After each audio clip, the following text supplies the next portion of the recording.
Good morning student.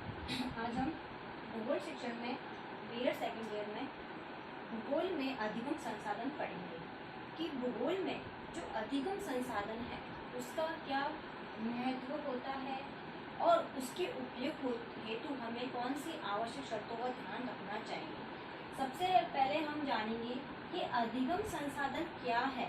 तो अधिगम संसाधन ऐसी वस्तु है जो शिक्षक अपने शिक्षण कार्य में उपयोग लेता है और शिक्षण को प्रभावी बनाता है, उसे अधिगम संसाधन कहा जाता है।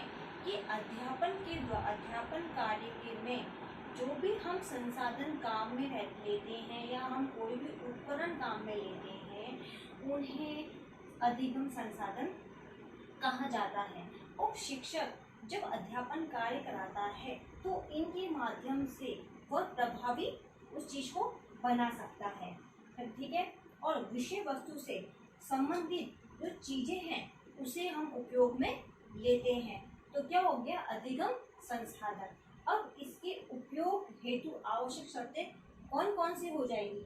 इसमें हमारा पहला है साधन है साध्य नहीं। कि जब अध्यापक कक्षा में जाता है, ठीक है, और वह कोई भी साधन पढ़ाने के लिए ले गया और जाकर वो क्या करता है कि अपने टेबल पे मान लीजिए मैं एक मानचित्र पढ़ाने के लिए आज ले गई और मैंने उसको टेबल पे रख दिया और मैं जब अध्यापन कार्य करवा रही हूँ तो छात्रों के समक्ष उसको रख ही नहीं रही हूँ, मैं अपने पाठ्य पुस्तक से ही उन्हें ज्ञान प्रदान कर रही हूँ। तो वह क्या है, ये जो मानचित्र है वह हमारा साधन है, साध्य नहीं है, क्योंकि हमें शिक्षण कार्य के दौरान उस मानचित्र को मुझे उपयोग में लेना था।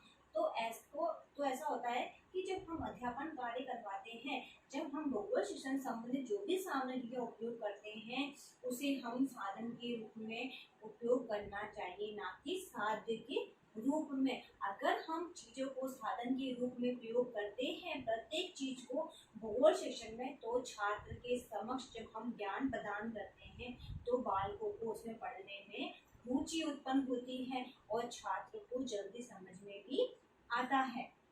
इसके अंतर्गत सेकंड पॉइंट है हमारा उपयोगिता पर विचार करना। कि जब हम कोई भी शिक्षण कार्य करवा रहे हैं या प्रकरण संबंधित हम जो भी जानकारी दे रहे हैं, सबसे पहले हमें पता करना है कि उसकी उपयोगिता क्या है। यानी बच्चे को जब हम अध्यापन कार्य करवा रहे हैं तब हम उसके लिए वो उपयोगी है या नहीं। अगर हम ऐसा टॉपिक पढ़ा रहे हैं जो छात्र के लिए उपयोगी नहीं है तो वह प्रकरण पढ़ाने से कोई मतलब नहीं होता। इसलिए हमें इसके अंतर्गत कि प्रकरण से संबंधित कि इसकी उपयोगिता क्या है। छात्रों को अगर हम ज्ञान प्रदान कर रहे हैं तो अगर छात्र हमारा ज्ञान ले भी रहे हैं तो वह चीज उसके उपयोग में आएगी या नहीं आएगी, इसका हमें विशेष ध्यान रखना चाहिए और उसी के आधार पर हमें शिक्षण कार्य करवाना चाहिए।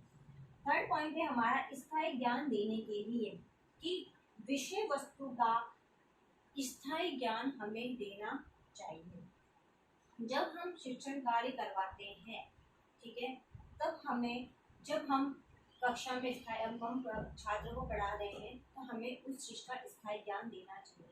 हम जिस प्रकरण संबंधित हम बच्चे को पढ़ा रहे हैं तो हमें वहाँ का वातावरण ऐसा बना देना चाहिए कि बच्चे को प्रकरण से संबंधित पढ़ने में रुचि उत्पन्न हो और बच्चे को स्पष्ट ज्ञान हम दे सके।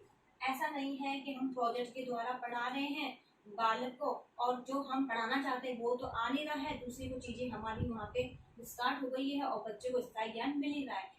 मतलब जो हम पढ़ाना चाहते हैं वही ज्ञान हम प्रोजेक्ट के थ्रू उन्हें पढ़ाना चाहिए। ऐसा नहीं है कि आज हम पढ़ा कुछ और रहे हैं और दिखा कुछ रहे हैं, तो क्या होगा कि बालकों को उससे संबंधित स्थायी ज्ञान प्राप्त नहीं होगा। तो भूगोल शिक्षण भूगोल में अधिगम संसाधन के अंतर्गत हमें पूर्ण स्थायी ज्ञान देने की पूरी कोशिश छात्र को करनी चाहिए। चौथा है हमारा नकारात्मक प्रभाव। कि जब शिक्षक अध्यापन कार्य करवाता है तो बालकों में कई प्रकार के नकारात्मक प्रभाव भी पड़ जाते हैं, क्योंकि जब हम भूगोल शिक्षण के अंतर्गत जब हम अनेक सामग्री लेकर जाते हैं और जब बालकों को अध्यापन कार्य करवाते हैं, तब हमें देखना चाहिए कि हम जो हम प्रकरण पढ़ा रहे हैं उससे संबंधित ही हम उपकरण को लेकर जाए। अत्यधिक सामग्री हम लेके चले गए तो क्या होता है कि बच्चों पर नकारात्मक प्रभाव पड़ता है। आपने देखा होगा कि जब हम शिक्षण कार्य करवाते हैं, अगर मान लीजिए हम उस सामग्री लेके चले गए जो हमारी काम की भी नहीं होती है, तो छात्र क्या करते हैं, उस सामग्री को पढ़े पढ़े उस चीज को देखते रहते हैं, तो क्या होता है, उन पर नकारात्मक प्रभाव पड़ता ही है। ठीक है, इससे क्या है कि जब हम जो चीज पढ़ा रहे हैं उससे संबंधित ही उपकरण का हम प्रयोग करें। ठीक है, हमें देखना चाहिए कि हम जो चीज पढ़ा रहे हैं उसका नकारात्मक प्रभाव बच्चे पे नहीं पड़ना चाहिए। ठीक है, तो ये था हमारा नकारात्मक प्रभाव। 5वां पॉइंट है हमारा कक्षा का आकार।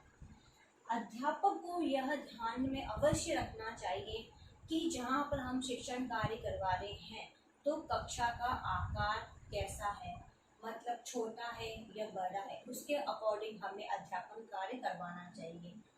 अगर हम कक्षा में चले गए, अगर मान लीजिए मैं कक्षा में जाके ग्लोब को दिखा रही हूँ और कक्षा का आकार बहुत ही ज़्यादा बड़ा है, अब मैं छोटा सा ग्लोब जाकर वहाँ पे दिखा रही हूँ, तो क्या होगा कि बच्चे को दूर दूर बच्चे बैठे उन्हें दिखाई देगा ही नहीं और उन्हें पढ़ने में कोई इंटरेस्टिंग नहीं होगा।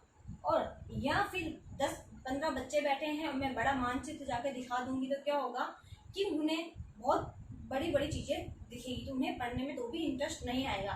तो यहाँ पर अध्यापक को चीज़ का ध्यान रखना चाहिए कि हम जिस कक्षा में जा रहे हैं वहाँ पे बालकों की संख्या कैसी है, कितनी है, यानी कक्षा किस आकार में बनी हुई है, बड़ी है छोटी, उसके आधार पर हमें उसके अकॉर्डिंग हमें उपकरण ले जाने चाहिए तथा विशेष ध्यान हमें इसमें रखना चाहिए। और जब हम कक्षा का आकार हमें पता चल गया कि आज कक्षा में इतने बच्चे हैं या कक्षा इतनी छोटी है, तो हमें उससे संबंधित चीज़ों को ले जाकर बच्चों को पढ़ाना चाहिए। तो भूगोल शिक्षण में कक्षा का आकार को भी ध्यान में रखा जाता है, क्योंकि शिक्षण ही एक ऐसा संसाधन है जिससे हम जब ज्ञान प्रदान छात्र को करते हैं तब हमें महत्वपूर्ण बातों का ध्यान रखना चाहिए। ऐसा नहीं है कि अध्यापक आया क्लास में और पढ़ा के चला गया, नहीं, हमें छात्रों का भविष्य बनाना होता है और स्वांगीण विकास करना होता है। इसलिए हमें प्रत्येक छात्र का ध्यान में रखकर शिक्षण कार्य करवाना चाहिए, जो कि अध्यापक का कर्तव्य होता है। 6वां पॉइंट है हमारा बालकों का स्तर। जब हम भूगोल शिक्षण के अंतर्गत अध्ययन कार्य करवाते हैं तो बालकों का स्तर कैसा है उसका भी विशेष ध्यान रखना चाहिए, क्योंकि कई बार ऐसा होता है कि जो छात्र होते हैं उच्च कक्षा में तो आ जाते हैं परंतु उनका भौतिक स्तर इतना अच्छा नहीं होता, या कई का स्तर कम भी होता है, कई का स्तर अच्छा भी होता है। तब हमें जब हम अध्यापन कार्य करवाते हैं बालकों को, तब हमें पता चल ही जाता है कि किस बालक का भौतिक स्तर कैसा है।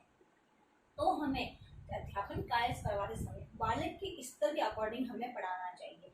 अगर बालक का भौतिक स्तर अच्छा नहीं है तो हमें जब हम कोई प्रकरण पढ़ा रहे हैं उससे संबंधित हमें बेसिक चीज़ें, छोटी छोटी चीज़ों का अध्ययन कार्य करवाना चाहिए, जिससे क्या होता है कि बच्चों का अध्यापन कार्य में दिमाग लगता है और वो पढ़ने में रुचि लेते हैं। अगर हम जो प्रकरण पढ़ा रहे हैं उसका डीपली हम चले गए, यानी हमने मेन पॉइंट पढ़ा दिए, तो क्या होगा, बच्चे को समझ में नहीं आता। तो ये प्रत्येक अध्यापक का कर्तव्य होता है कि जब हम शिक्षण कार्य करवा रहे हैं तब हम बच्चों पर बालकों का स्तर को ध्यान में रखें, जिससे बालकों को पढ़ने में रुचि उत्पन्न होए। तो भूगोल शिक्षण के अंतर्गत हम अनेक संसाधनों का या उपकरणों का उपयोग करते हैं।